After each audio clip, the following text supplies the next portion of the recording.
Hello everyone, नमस्कार साथियों। कैसे हैं आप सब? अच्छे हैं ना? तो चलिए हम लोग बात कर रहे थे कंप्यूटर की। तो कंप्यूटर में हम लोग पढ़ रहे थे कंप्यूटर की पीढ़ियाँ, है ना। चैप्टर 2 पढ़ रहे थे। तो उसमें हम लोगों ने प्रथम पीढ़ी पढ़ी, second generation, third generation, fourth generation पढ़े, है ना। तो अभी उसके अंतर्गत हम लोग क्या पढ़ रहे हैं? कंप्यूटर के विशेष उद्देश्य और उसके फीचर्स। हाँ, तो सबसे पहले हम लोग जानते हैं कि कार्य पद्धति के आधार पर वर्गीकरण, classification according to working system. ठीक है, तो चलिए हम लोग इसमें सबसे पहले क्या देखते हैं? Digital computer. डिजिटल कंप्यूटर क्या होते थे? डिजिटल कंप्यूटर में आंकड़ों को, डेटा को इलेक्ट्रॉनिक पल्स के रूप में व्यक्त किया जाता था। इलेक्ट्रॉनिक पल्स के रूप में व्यक्त किया जाता है, ऐसे पल्स, है ना। ठीक है, उपर्युक्त की गणना 0 और 1 के रूप में निरूपित हुई। 0 और 1 के रूप में हुई। 0 और 1 के रूप में मतलब कि आपका बाइनरी सिस्टम लागू हो चुका था डिजिटल कंप्यूटर में। इसका एक अच्छा उदाहरण है डिजिटल घड़ी। क्या है?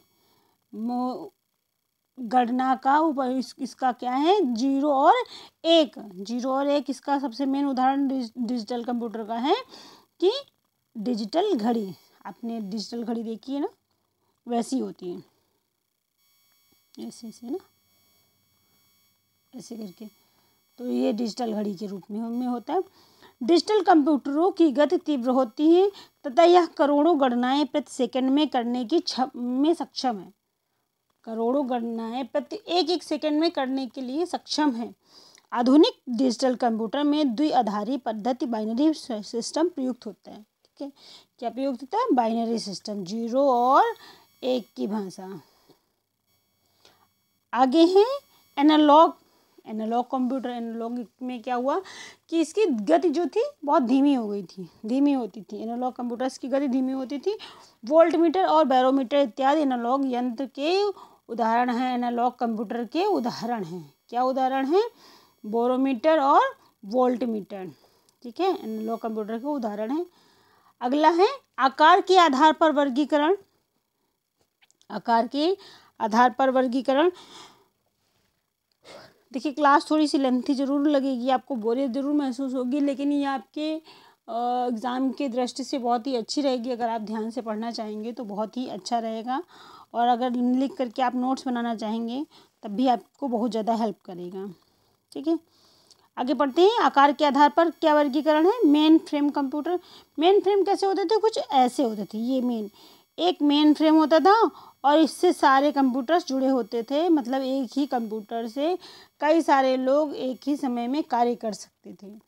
ठीक है, इसके कार्य करने की क्षमता अत्यंत तीव्र थी और मेन फ्रेम कंप्यूटर पर एक साथ एक से अधिक लोग कार्य कर सकते थे। ये यही है। ठीक है, आगे इसके लिए मल्टिक्स ऑपरेटिंग सिस्टम बेल प्रयोगशाला में निर्मित किया गया। कहाँ किया गया? बेल प्रयोगशाला में। इसका उपयोग बैंकिंग, अनुसंधान, रक्षा, अंतरिक्ष आदि क्षेत्र में हुआ। मेन फ्रेम कंप्यूटर का। ठीक है, अगला है मिनी कंप्यूटर। मिनी कंप्यूटर मतलब जब मेन फ्रेम ऐसे थे कुछ, तो मिनी कंप्यूटर क्या हो गया? कुछ ऐसे हो गया। ठीक है, छोटा कंप्यूटर हो गया। ये आया आपका छोटा कंप्यूटर, मिनी कंप्यूटर। इनका आकार मेन फ्रेम से काफ़ी छोटा होता है। इनकी संग्रहण क्षमता और गति और अधिक तीव्र होती हैं।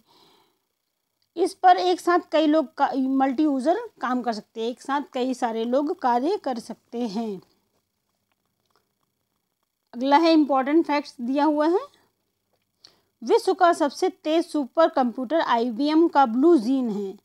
IBM का ब्लू जीन है जो 478.2 ट्रिलियन गणनाएं प्रति सेकंड में कर सकता है। 478.2 ट्रिलियन गणनाएं प्रति सेकंड में कर सकता है। भारत का सबसे तेज सुपर कंप्यूटर इका है। कौन सा है? इका। सबसे तेज कंप्यूटर है इका, जिसका विकास टाटा समूह की CRL computers research lab Pune में किया गया। कहाँ किया गया? पुणे में किया गया। इका का ईका का वो कहाँ किया गया, विकास कहाँ किया गया, लैब में किया गया, रिसर्च लैब में किया गया, पुणे में किया गया। यह विश्व का सबसे चौथा और सबसे तेज सुपर कंप्यूटर था। कौन सा, ईका। आपका पहला, दूसरा, तीसरा कौन थे आपको पता है ना, हमने बताया है आपको। आपका यूनिवैक है ना, यूनिवैक, एनिएक, मार्क 1 और ईका। ईका जो है आपका चौथा कंप्यूटर है। आगे देखते हैं हम लोग माइक्रो कंप्यूटर। इसके बाद आया माइक्रो कंप्यूटर। इन कंप्यूटरों में प्रोसेसर के रूप में माइक्रो प्रोसेसर का प्रयोग किया जाता था। किस चीज़ का प्रयोग किया जाता था, माइक्रो प्रोसेसर का प्रयोग किया जाता था। इनमें इनपुट के लिए कीबोर्ड और आउटपुट के लिए मॉनिटर का प्रयोग होने लगा। पहले इनपुट और आउटपुट के लिए ऐसा कुछ नहीं था, लेकिन फिर जब माइक्रो कंप्यूटर्स आने लगे तब से फिर क्या हुआ, कीबोर्ड और ये आपका कीबोर्ड और ये आपका मॉनिटर, देखने के लिए आपका मॉनिटर आउटपुट के लिए और इनपुट के लिए कीबोर्ड का प्रयोग किया जाने लगा। ठीक है, देखिए जिनके पास बुक नहीं है या जिन्होंने अभी तक कंप्यूटर की शक्ल भी नहीं देखी, उन लोगों के लिए बहुत ही आसान रहेगी, क्योंकि हमने विद डायग्राम के साथ में इसको समझाने की कोशिश की है ताकि आप पिक्चर्स देख करके समझ सकें। अगला है पर्सनल कंप्यूटर। पर्सनल कंप्यूटर मतलब जो आपके पास खुद है उसको कहते हैं पर्सनल। पर्सनल कंप्यूटर आकार में बहुत छोटे होते हैं, आकार में बहुत ही छोटे होते हैं। यह माइक्रो कंप्यूटर का ही एक रूप है, माइक्रो कंप्यूटर का ही एक रूप, माइक्रो मतलब छोटा, ठीक है, माइक्रो कंप्यूटर का ही एक रूप है। पर्सनल कंप्यूटर पर एक समय में एक ही व्यक्ति कार्य कर सकता है, एक ही यूज़र कार्य कर सकता है। जैसे आपके हाथ में आपका फ़ोन है, वो भी एक कंप्यूटर ही है, लेकिन उसमें भी आप एक समय में एक ही व्यक्ति कार्य कर सकता है। आगे देखिए, ये है आपका पीसी, ये आपका पर्सनल कंप्यूटर है। इसका ऑपरेटिंग सिस्टम एक साथ कई कार्य करने की क्षमता रखता है। एक साथ आप गाने सुन सकते हैं और अपना डेटा भी कंप्लीट कर सकते हैं, अपनी इन्फॉर्मेशन भी कंप्लीट कर सकते हैं, एक साथ कई कार्य कर सकते हैं। इसे इंटरनेट से भी जोड़ा जा सकता है। अगला है लैपटॉप। लैपटॉप मतलब कि आपका लैपटॉप वो होता है जो कि आप पोर्टेबल, मतलब जिसको आप कहीं पर भी लेके जा सकते हैं। यह भी पीसी की तरह, लैपटॉप भी पीसी की तरह ही कार्य करता है, परंतु आकार में पीसी से भी छोटा होता है, आकार में पीसी से भी छोटा होता है और इसे कहीं भी ले जाने योग्य होता है। सीपीयू, मॉनिटर, कीबोर्ड, माउस तथा अन्य ड्राइव सब कुछ इसी में लैपटॉप में ही आपके इनबिल्ड होता है, संयुक्त होते हैं। ठीक है, लैपटॉप बैटरी से भी कार्य करता है।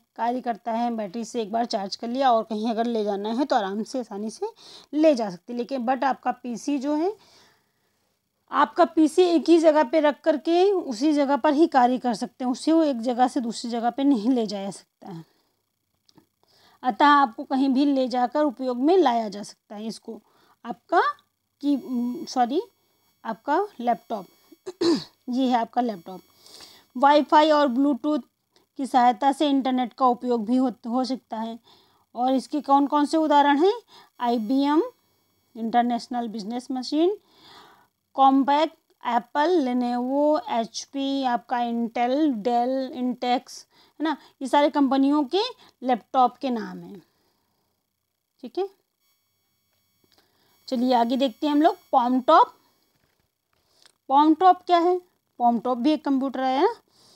इस कंप्यूटर का आकार बहुत ही छोटा होता है, बहुत ही छोटा होता है। देखिए आपको इमेज के द्वारा हम दिखा भी सकते हैं इसे। पॉमटॉप किसे कहते हैं, इसे कहते हैं छोटा है और इसे हथेली पर रख कर के उपयोग किया जाता है। बहुत ही छोटा होने से ये अपने हाथ में रख करके आसानी से इसका उपयोग कर सकते हैं, जैसे कि आपका फ़ोन। अगला आया सुपर कंप्यूटर। यह विश्व का सर्वाधिक शक्तिशाली कंप्यूटर है। सुपर कंप्यूटर जो है विश्व का सर्वाधिक शक्तिशाली कंप्यूटर कौन सा है, सुपर कंप्यूटर। विश्व का प्रथम सुपर कंप्यूटर कब जारी किया गया, 1976 में जारी किया गया। इसमें मल्टी प्रोसेसिंग तथा समांतर प्रोसेसिंग मतलब पैरेलल प्रोसेसिंग प्रयुक्त होती है। पैरेलल प्रोसेसिंग प्रयुक्त होती है। देखिए जैसे हम दिखाते हैं सुपर कंप्यूटर कैसे होते हैं, ऐसे होते हैं। देखिए ये हमने इमेज आपको दिखा रहे हैं, ये है आपका सुपर कंप्यूटर। ठीक है,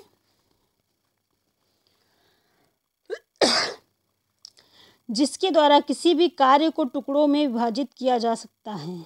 किसके द्वारा? Super computer. ठीक है, तथा कई व्यक्ति एक साथ कार्य कर सकते हैं। सुपर कंप्यूटर का उपयोग एनिमेटेड ग्राफिक्स, परमाणु अनुसंधान इत्यादि में किया जा सकता है।